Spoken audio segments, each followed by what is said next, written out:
This coal being unloaded in the German town of Rheinbach is from Russia, part of one of the last consignments to Germany before the EU embargo took hold. Until recently, much of the energy used in Germany came from Russian fossil fuels. But now its coal is banned, its oil is soon to follow, and far less of its gas is being piped here than was planned.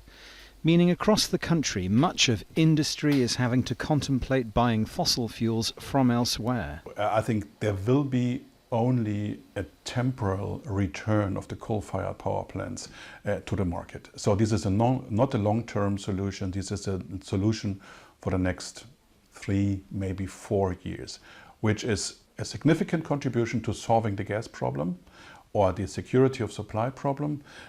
But it is not a sustainable long-term perspective. The difficulty for the German government is that many of its leaders have spent much of their political lives looking to phase out fossil fuels, and yet they now find themselves having to buy them in on a short-term basis.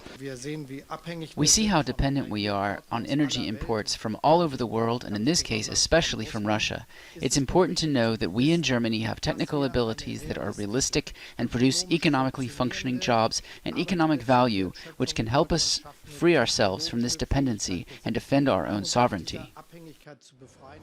But saying that and doing that are two different things, because very many power stations and industries have based their plans on an uninterrupted delivery of coal and more often gas, such as here at the ROEDERS aluminium foundry in Soltau, where rising gas prices mean managers are having to change their working practices.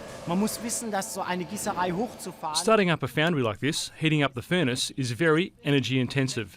So shutting it down in the evening or overnight, and then heating it up again in the morning, is crazily expensive. That's why we now either run it around the clock in 3 shifts or shut it off completely.